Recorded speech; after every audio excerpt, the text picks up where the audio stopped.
നമസ്കാരം. ഞാൻ ആദ്യമായിട്ട് ഇന്നത്തെ പത്രത്തിലെ ഒരു ചെറിയ വാർത്ത വായിക്കാം. അശ്രദ്ധ കൊണ്ട് നരഹത്യ, കുറഞ്ഞ ശിക്ഷ പറയുന്നില്ലെന്ന് സുപ്രീം കോടതി. ന്യൂഡൽഹി. അശ്രദ്ധമായ പ്രവൃത്തി കൊണ്ട് മനഃപൂർവ്വമല്ലാത്ത നരഹത്യ, ഗുരുതരമായി പരിക്കേൽപ്പിക്കൽ എന്നീ കുറ്റങ്ങൾക്ക് കുറഞ്ഞ ശിക്ഷ എത്രയെന്ന് നിയമത്തിൽ പറയുന്നില്ലെന്ന് സുപ്രീം കോടതി. അശ്രദ്ധമായും അപകടകരമായും ഓടിച്ച മിനി ലോറി ഇടിച്ച് ആലപ്പുഴയിൽ ബൈക്ക് യാത്രികൻ മരിച്ച സംഭവത്തിലെ പ്രതി സൊവാൻസോ ആളുടെ ജയിൽ മോചനത്തിന് ഉത്തരവിട്ടാണ് സുപ്രീം കോടതിയുടെ നിരീക്ഷണം. 2007 ഓഗസ്റ്റ് 7-ന് ഇന്നയാള് ഓടിച്ച മിനി ലോറി എതിരെ വന്ന ബൈക്കിൽ ഇടിക്കുകയായിരുന്നു. ബൈക്കിന്റെ പിന്നിലെ സീറ്റിലിരുന്ന സൊവാൻസോ ആളാണ് മരിച്ചത്.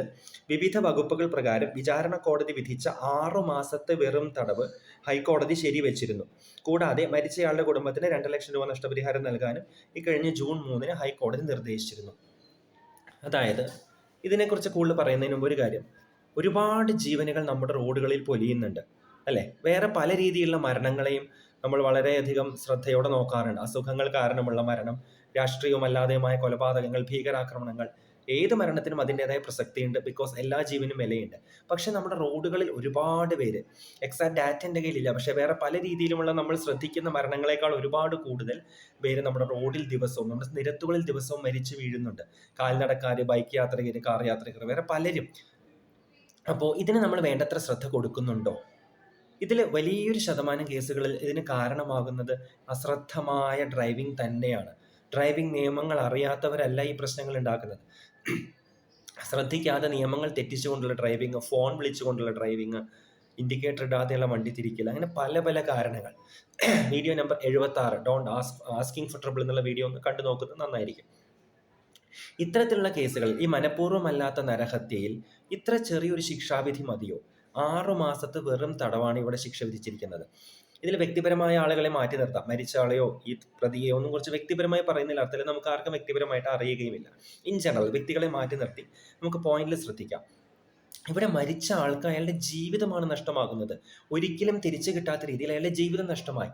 അയാളെ സ്നേഹിക്കുന്ന, അയാളെ ആശ്രയിക്കുന്ന ഒരു കുടുംബം മുഴുവനാണ് ഒറ്റയടിക്ക് അനാഥമായത് അല്ലേ?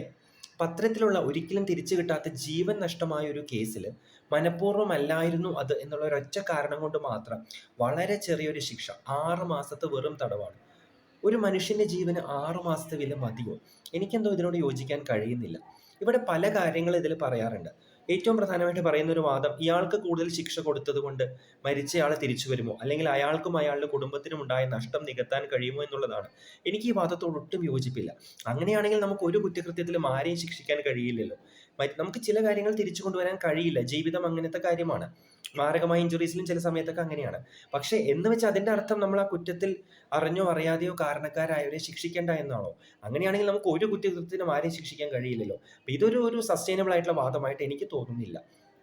പിന്നെ വേറൊരു വാദം എന്ന് വെച്ച് കഴിഞ്ഞാൽ, നമുക്ക് തെറ്റ് ചെയ്ത ആളോട് ക്ഷമിക്കാം, ക്ഷമയാണ് ഏറ്റവും വലുത്, തെറ്റ് ചെയ്ത ആളെ വെറുക്കരുത്. തെറ്റ് ചെയ്ത ആളോടുള്ള വ്യക്തിപരമായ വെറുപ്പല്ല ഇവിടെ പ്രശ്നം. There must be A system in place അല്ലേ? അതൊരു വ്യക്തിയുടെ അടിസ്ഥാനത്തിൽ സിസ്റ്റം മാറാൻ പാടുള്ളതല്ല. ഒരു നിയമ സംവിധാനം ഉണ്ടാവുകയും അത് നല്ല രീതിയിൽ പ്രവർത്തിക്കുകയും അതിൽ തെറ്റുകൾ ചെയ്താൽ പണിഷ്മെന്റ് കിട്ടുമെന്നുള്ള ഒരു ഭയവും ഒരു കരുതലും ഒരു ജാഗ്രതയും ഒക്കെ ആൾക്കാർക്ക് ഉണ്ടാവുകയും ചെയ്താൽ മാത്രമേ കുറ്റകൃത്യങ്ങൾ കുറയുകയുള്ളൂ. ഒരു സാധാരണ വ്യക്തിയെ കുറ്റകൃത്യത്തിൽ നിന്ന് പ്രിവെന്റ് ചെയ്യുന്ന, അല്ലെങ്കിൽ കുറ്റകൃത്യത്തിന് കാരണമായേക്കാവുന്ന സാഹചര്യങ്ങളിൽ നിന്ന് അത്തരം രീതിയിൽ വണ്ടി ഓടിക്കുകയോ അല്ലെങ്കിൽ അത്തരം രീതിയിൽ പെരുമാറുകയോ ചെയ്യുന്നതിൽ നിന്ന് മാറ്റി നിർത്തുന്ന ഏറ്റവും കോമൺ ഡിറ്ററന്റ് ഏതാണ്? ഫിയർ ഓഫ് ലോ ആണ്. നമ്മൾ എത്രയൊക്കെ വലിയ താത്വികത പ്രസംഗിച്ചാലും നിയമത്തോടുള്ള ഭയം, പണിഷ്മെന്റിനോടുള്ള ഭയമാണ് ഒരു ആവറേജ് മനുഷ്യനെ പല കാര്യങ്ങളും ചെയ്യുന്നതിൽ നിന്ന് പിന്തിരിക്കുന്നത്. അപ്പോൾ ആ ഒരു ഭയം ഇല്ലെങ്കിൽ, അശ്രദ്ധമായി വണ്ടി ഓടിച്ചൊരു ജീവൻ നഷ്ടപ്പെട്ടാൽ അല്ലെങ്കിൽ പ്രശ്നമുണ്ടായാൽ അതിന് തക്കതായ വലിയൊരു ശിക്ഷ കിട്ടുമെന്നുള്ള ഭയം ഇല്ലെങ്കിൽ, അത്തരമൊരു ഭയം ഉണ്ടാക്കാൻ നിയമത്തിന് കഴിയുന്നില്ലെങ്കിൽ ആ നിയമം it is not serving its purpose എന്നാണ് എനിക്ക് പറയേണ്ടി വരിക. ഇവിടെ നിയമത്തിനോട് ഭയമാണോ ബഹുമാനമല്ലേ വേണ്ടതെന്നൊരു ചോദ്യമുണ്ട്. അതൊരു ഐഡിയൽ സിനാരിയോ ആണ്. ഇൻ ഐഡിയൽ വേൾഡ് നമുക്ക് നിയമങ്ങളെ ആവശ്യം, നമുക്ക് കോടതികളോ പോലീസോ ഒന്നും ആവശ്യമില്ല. എല്ലാവരും നിയമങ്ങൾ പാലിക്കുന്നു. പക്ഷെ നമ്മൾ ജീവിക്കുന്ന ഒരു ഐഡിയൽ വേൾഡിലല്ല. ഇവിടെ നിയമങ്ങൾ തെറ്റിക്കപ്പെടുന്നുണ്ട്. പിന്നെ ഐഡിയൽ വേൾഡിൽ അടുത്ത തലത്തിൽ എല്ലാവരും നിയമത്തോടുള്ള ബഹുമാനം കൊണ്ട് അത് പാലിക്കുന്നു, നൈതികത കൊണ്ട് അത് പാലിക്കുന്നു. കുറേ പേര് അങ്ങനെ ചെയ്യുന്നുണ്ട്. ഒരാൾ തന്നെ ചില സന്ദർഭങ്ങളിൽ അങ്ങനെ ചെയ്യുന്നുണ്ട്. പക്ഷെ എല്ലാവരും എല്ലാ കാലത്തും, അല്ലെങ്കിൽ മെജോറിറ്റി പേര് മെജോറിറ്റി കാലത്തും നൈതികത കൊണ്ട് മാത്രം നിയമം പാലിക്കുമെന്ന് വിചാരിക്കുന്നത് അതൊരു മണ്ടത്തരമാണ്. അതൊരു മനോഹരമായ മണ്ടത്തരമാണ്. അങ്ങനെ കുറേ മനോഹരമായ മണ്ടത്തരങ്ങളുണ്ട്. അപ്പോൾ അതുകൊണ്ട് കാര്യമില്ല. അപ്പോൾ നിയമത്തിന് ആൾക്കാരിൽ ഒരു ചെറിയ അളവിലെങ്കിലും ഭയം ഉണ്ടാക്കാൻ കഴിയണം. നിയമത്തിലെ ഭയം, നിയമത്തോടുള്ള ഭയം എന്ന് പറയുന്നത് എപ്പോഴും ഒരു മോശം കാര്യമല്ല. അത് എപ്പോഴും ഒരു നല്ല കാര്യമാണെന്ന് ഞാൻ പറയുന്നില്ല. പക്ഷെ ചില കാര്യങ്ങളിൽ ഈ പറയുന്ന കോണ്ടെക്സ്റ്റിലെങ്കിലും ആ ഭയം വേണം. 6 മാസം കൊണ്ട് എന്ത് ശിക്ഷ ഉണ്ടാവാനാണ്? പിന്നെ വേറൊരു കാര്യം, ഇങ്ങനത്തെ ആൾക്കാരെ ശിക്ഷിക്കണോ എന്ന് ചോദിക്കുന്നവരോട്, ശിക്ഷ വേണ്ട എന്ന് പറയുന്നവരോട് ഞാൻ എപ്പോഴും പറയാനുള്ള ഒരു പോയിന്റ് ഉണ്ട്. നമ്മുടെ ആർക്കെങ്കിലുമാണ് ഇതുപോലൊരു അവസ്ഥ ഉണ്ടായിരുന്നെങ്കിലും നിങ്ങൾ ഈ അഭിപ്രായം പറയോ? നിങ്ങൾക്ക് വേണ്ടപ്പെട്ട ഒരാൾക്കാണ് ഇത് ഉണ്ടായത്, ഈ മരണപ്പെട്ടതെങ്കിൽ ഇതേ അഭിപ്രായം പറയോ? അങ്ങനെ പറയുമെങ്കിൽ ഓക്കെ, നിങ്ങളുടെ അഭിപ്രായത്തിൽ കൺസിസ്റ്റൻസി ഉണ്ടെന്നെങ്കിലും പറയാം. നേരെ മറിച്ച് നമ്മുടെ വേണ്ടപ്പെട്ട ആരെങ്കിലും ആണെങ്കിൽ നമുക്ക് ഈ അഭിപ്രായമല്ല, നേരെ മറിച്ച് നമ്മളെ ഒട്ടും ബാധിക്കാത്ത ഒരാളാണെങ്കിൽ നമ്മൾ ഇങ്ങനെ ക്ഷമയെക്കുറിച്ചും അങ്ങനെ പല കാര്യങ്ങളെക്കുറിച്ചും പറയുകയാണെങ്കിൽ ദാറ്റ്സ് ഇൻകൺസിസ്റ്റൻസി. അത് കാട്ടിലെ തടി തേവരടാന എന്ന് പറയുന്ന പരിപാടിയാണ്. അതിനോട് എനിക്ക് യോജിപ്പില്ല. ഞാൻ റെഫ്യൂജീസിനെ കുറിച്ചുള്ള വീഡിയോയിൽ ഇത് പറഞ്ഞിരുന്നു. നമ്മുടെ വീട്ടിലേക്ക് ഒരാളെ വിളിച്ച് കയറ്റാൻ തയ്യാറാവാത്ത നമ്മൾക്ക് രാജ്യം പുറമേ നിന്ന് റെഫ്യൂജികളെ സ്വീകരിക്കണം എന്ന് പറയുന്നത് എന്ത് അവകാശമാണുള്ളത്? അപ്പോൾ ഇത് ചിന്തിക്കുക എപ്പോഴും.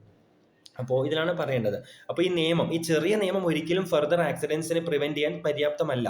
ഈ നിയമത്തോടുള്ള ഭയമുണ്ടാക്കി ആൾക്കാരെ കുറച്ചുകൂടി ശ്രദ്ധയോടെ വണ്ടി ഓടിപ്പിക്കാൻ പ്രേരിപ്പിച്ച് മരണങ്ങളും അപകടങ്ങളും കുറയ്ക്കാനുള്ള ഒരു ധർമ്മം നിയമം നിർവഹിക്കുന്നില്ല എന്ന് പറയേണ്ടി വരുന്നതിൽ എനിക്ക് വിഷമമുണ്ട്.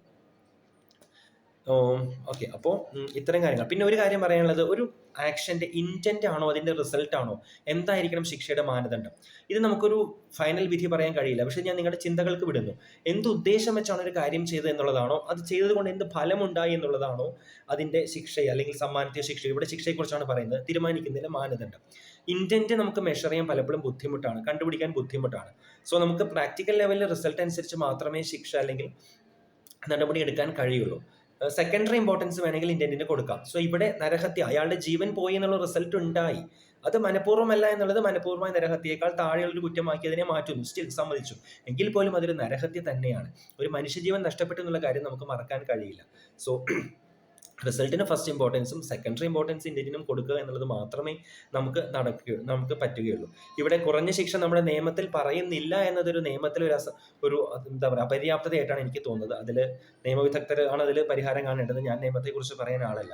പക്ഷേ റോഡിൽ കൂടി നടക്കുന്ന, കുറേ കാലം നടന്ന, കുറേ കാലം സൈക്കിൾ ഓടിച്ച, ഇപ്പോൾ കാറിലാണ് കൂടുതലും പോകാറ്, കുറേ കാലം ബസ്സിലും പോയിട്ടുണ്ട്, ഒരാളെന്ന നിലയ്ക്ക് നമ്മുടെ റോഡുകളിൽ കുറച്ചുകൂടി സുരക്ഷയും ശ്രദ്ധയൊക്കെ വേണമെന്ന് എനിക്ക് അഭിപ്രായമുണ്ട്. കാര്യം റോഡിൽ നടക്കുന്ന നിയമലംഘനങ്ങൾ ദിവസേന എന്നോണം ഞാൻ കാണുന്നുണ്ട്. നിങ്ങളെല്ലാവരും കാണുന്നുണ്ടാവുമല്ലോ. നമ്മുടെ നിരത്തുകളിൽ സഞ്ചരിക്കുന്ന എല്ലാവർക്കും അത് അറിയാവുന്ന കാര്യമാണ്. ഒരു കാര്യം കൂടി ഞാൻ പറയുന്നത് ഇതിനോട് ചേർത്ത്, നമ്മുടെ വാഹനങ്ങളിൽ ഒരുപാട് സൗകര്യങ്ങൾ, ഇപ്പോൾ വാഹനങ്ങളിലെ TV, വാഹനങ്ങളിലെ ബ്ലൂടൂത്ത്, ഇതിനോട് എനിക്ക് വലിയ യോജിപ്പില്ല. മുമ്പൊരിക്കൽ വാഹനങ്ങളിൽ ബ്ലൂടൂത്ത് ഉപയോഗം നിരോധിച്ചപ്പോൾ ഞാൻ അതിനെ സപ്പോർട്ട് ചെയ്തിരുന്നു. ആ നിയമം പക്ഷേ കുറച്ച് നാൾക്കുള്ളിൽ മാറ്റി. വാഹനം എന്ന് പറയുന്നത് ഒരു ടൂറിസ്റ്റ് പ്ലേസ്, ഒരു ലക്ഷറി സ്പോട്ടോ അല്ല. നമുക്ക് മനുഷ്യജീവൻ തന്നെ അറ്റ് സ്റ്റേക്ക് ആയിരിക്കുന്ന, ഒരുപാട് അപകടങ്ങൾ നടക്കുന്ന നമ്മുടെ പോലത്തെ ഒരു രാജ്യത്ത് മനുഷ്യജീവന്റെ സുരക്ഷയ്ക്കാണ് പ്രാഥമിക പ്രാധാന്യം നൽകേണ്ടത്. അതെല്ലാം ഒരു പരിധി വരെയെങ്കിലും എത്തിയതിനു ശേഷം മാത്രമേ നമുക്ക് വാഹനങ്ങളിൽ ലക്ഷറിക്ക് ഇമ്പോർട്ടൻസ് കൊടുക്കാൻ കഴിയുള്ളൂ. ഒരാൾക്ക് പൈസ ഉണ്ടായിരിക്കാം അതെല്ലാം മേടിക്കാനും ആ സൗകര്യങ്ങൾ അറേഞ്ച് ചെയ്യാനും. പക്ഷേ അത് ചെയ്യുന്നത് വഴി ശ്രദ്ധ കുറയുകയോ അപകടത്തിന് കാരണമാവുകയോ ചെയ്യുന്നുണ്ടെങ്കിൽ ഒരു പരിധി വരെയെങ്കിലും അതിനെല്ലാം നിയന്ത്രിച്ചേ പറ്റുള്ളൂ. സംസാരിച്ചുകൊണ്ട്, വണ്ടി ഓടിച്ചുകൊണ്ട് സംസാരിക്കേണ്ട ആവശ്യമില്ല. ബ്ലൂടൂത്തിലാണെങ്കിലും അല്ലെങ്കിലും വണ്ടി നിർത്തി സംസാരിക്കാം. ഒരു മിനിറ്റ് വണ്ടി നിർത്തി സംസാരിക്കാൻ കഴിയാത്തത്ര അർജന്റായ കോളുകളൊന്നും നമുക്ക് 99.9% കേസിലും വരുന്നില്ല. എന്തായാലും ഒരാളുടെ ജീവനേക്കാൾ വലുതല്ല ഒരു മിനിറ്റ് നമ്മൾ ഫോൺ നിർത്തി സംസാരിക്കുന്നത്, അല്ലേ? അപ്പോൾ ഈ വണ്ടി ഓടിച്ചുകൊണ്ട് ചെയ്യാവുന്ന എല്ലാ കാര്യങ്ങളും അത്ര നല്ലതായിട്ട് എനിക്ക് തോന്നുന്നില്ല. അത് അതിൻ്റെ കൂടെ ചേർത്ത് പറഞ്ഞു എന്നുള്ളതേ ഉള്ളൂ. അപ്പോൾ ഈ മനഃപൂർവ്വമല്ലാത്ത നരഹത്യക്ക് ഇത്ര ചെറിയൊരു ശിക്ഷ നൽകുന്നതിലെ ഒരു ശരിക്കേട്, അതിലൊരു പ്രശ്നമാണ് ഞാൻ ഈ വീഡിയോയിൽ പറയാൻ ആഗ്രഹിച്ചത്. I hope I have conveyed my point. ഇതിനെക്കുറിച്ച് നിങ്ങൾക്കും അഭിപ്രായങ്ങൾ പറയാം. നമ്മുടെ റോഡുകൾ കൂടുതൽ സുരക്ഷിതമാകണം. കഴിവതും കുറച്ച് ജീവനുകൾ മാത്രമേ റോഡിൽ പൊലിയാൻ പാടുകയുള്ളൂ.